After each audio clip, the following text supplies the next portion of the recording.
appreciate the time. We'll start with opening thoughts on tonight's draft from you and then take questions.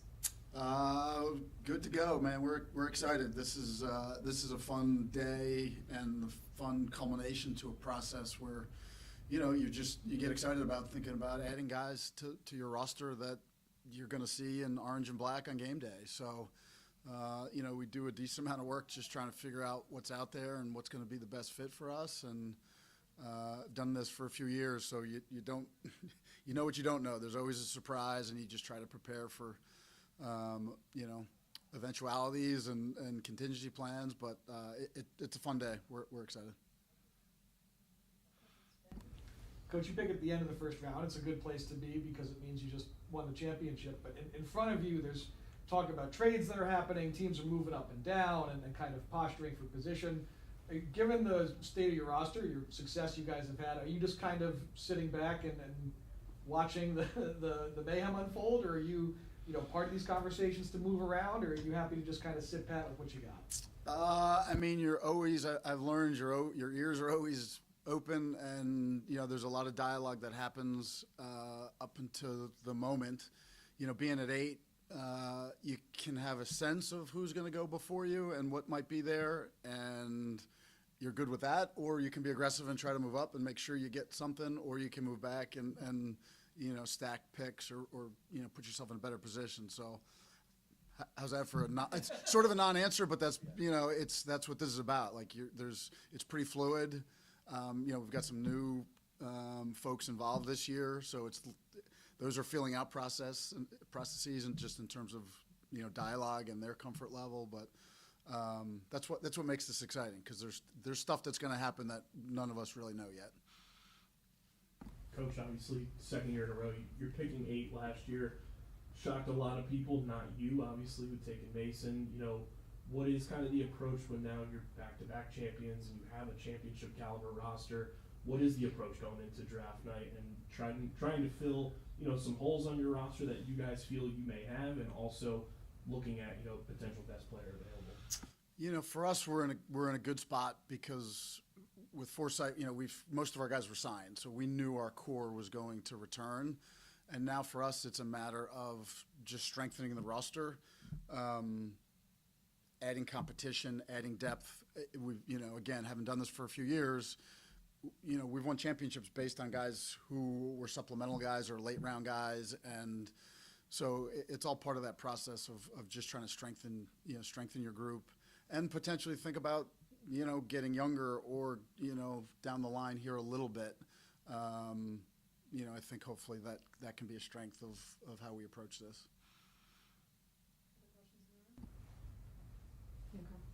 And Coach, you've had success in that third round as well, finding guys, Piper, Connor, they've come in and been day one starters for you in that short stick D midi group. Is that something that you guys take as experience, where it's like, hey, we found guys that can be day one starters late in the draft? Does that sort of kind of play into your formula when you go into a draft night, is potentially finding late round guys that can also contribute on day one? No doubt. I feel like last year's draft was a little bit of an aberration with how many guys, but even as you look through this year's group, like there's guys that can play that are going to be in the second and third and fourth round. There just are. And again, I think if you know your team and know the player that you might try to pinpoint, like you can envision the fit, therefore you can get excited about the prospect of seeing them on game day. And yeah, we look at our past and we feel pretty lucky that we've hit on a couple guys that have contributed that weren't the top 5 picks. How much do you talk to your current players about college prospects? I think I saw him on a podcast with Piper talking about Mason this past draft. How much of that took into account? No, we'll turn over every stone we can, and it just can be by happenstance where, you think about calling a college coach and he'll, give you a clue on his guy or somebody else or somebody from his hometown. So to the same degree with our own guys, it's interesting. Like last year, I didn't know that Dauber and Dyson were as close and grew up together. Didn't know that, and that was a real benefit of that pick. But yeah, our guys have some opinions. I think they respect the fact that we listen. and then we've done pretty well in the draft, so that, you know, we're watching a lot of lacrosse and hopefully have a pretty good idea of what's out there and then what might fit. But yeah, our guys are always a good source of information. You know, Grant will tell you about Penn State guys, you know, X, Y, and Z. We know about the Virginia guys because there's connections, and yeah, so all that helps. Any questions on Zoom? Zach? Coach, you talked about how you're likely looking to add depth, add competition to this roster. Historically, you've drafted according to need. How do you balance that with a roster that is so complete, drafting to need versus value, especially at the end of the first round? Yeah, you try to pinpoint it, man. Like it's not easy, and you try to figure out what's going to give you, you know, what has the best chance of playing and contributing this year. But also, you know, from sort of that business standpoint, like where's the value? Like, you know, ultimately last year when we traded Jared Connors, did we know that Bo Pedersen was going to be the guy at 13? Not necessarily, but when we went through, you know, our different, you know, draft boards, we're like, that dude is going to play for us.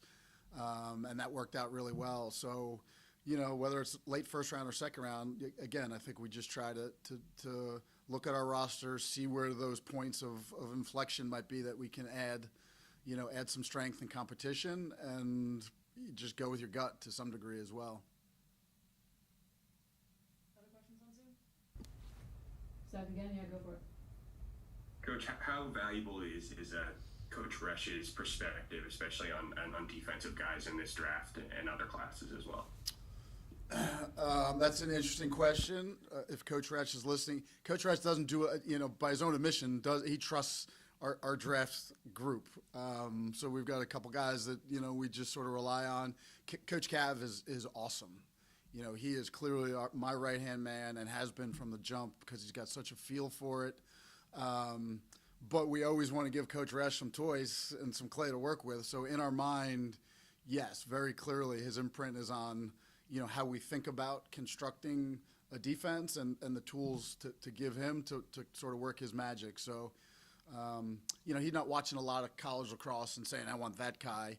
You know, he goes, yes, looks good, and I can work with that. And for us, you know, if he can work with it, we can work with it. And, you know, it's been sort of a good recipe so far. Chris? Yeah, hey Coach, you just mentioned your draft group. Are you willing and able to share who is the group and why? Nope. Nice try. You've been good. You've been trying to find those corners. No. Coach Cav is the man. Coach, I'll give him all the props he deserves.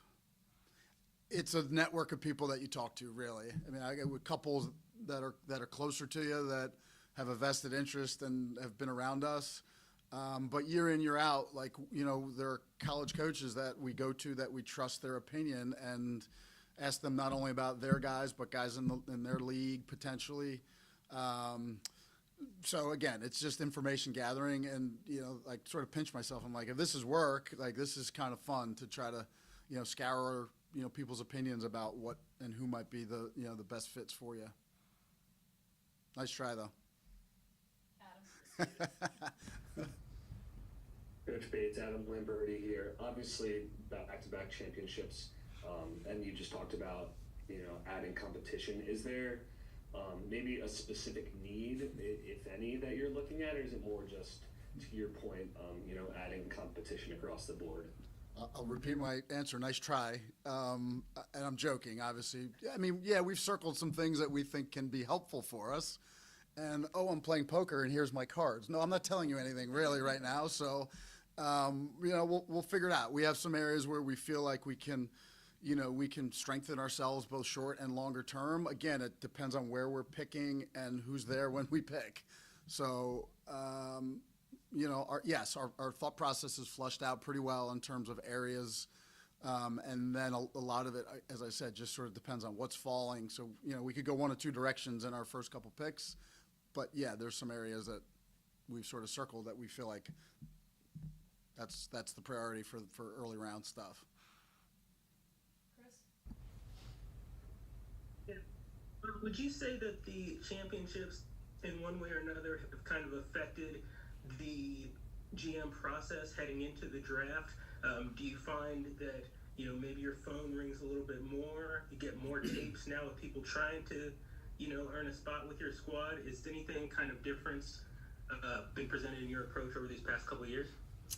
No, I mean, from a GM standpoint, I think or hope that we've been smart and proactive because our guys are signed, so we don't have glaring holes that you go, wow, that's clear. They need somebody there. Like, we've got the core guys. If our 19-man roster really has been signed to 2 and 3 year contracts, so that's a nice position to be in. That all being said, like, our roster got ravaged in free agency. We don't have a bench. So we've got work to do because we also know injury-wise these picks are important because they're going to play. So, we lost Ryan Ogden, we lost Jackson Morrill, we lost Jack Van Overbeek, we lost Jack DiBenedetto, we lost Cole Williams. Like, we lost talent. So, yeah, to answer your question, I think there is a ripple effect for being successful, and as proud of that as we are, we now have to go back to work to make sure we're primed and ready to just be a strong roster to compete this year at a high level. Not sure how much we'll get here, but here goes.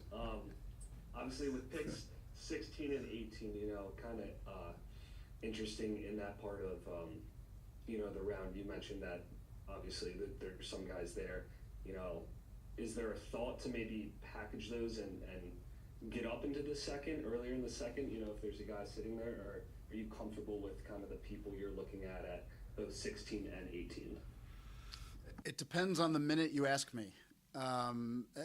Honestly, because we have thought about packaging a variety of things to move up and to move back. But we're pretty thrilled to have that 18th pick this year, to be honest with you.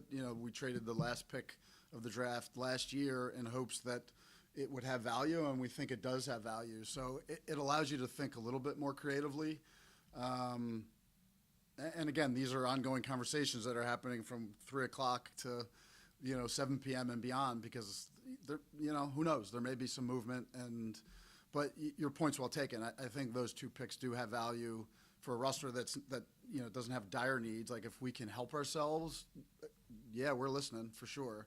The hard part here is with only 2 minutes between each pick, we're sort of sophisticated, but like all these conversations, it's a lot of provisional thought. Like, if that guy's there when I want to pick, are you ready to make this draft?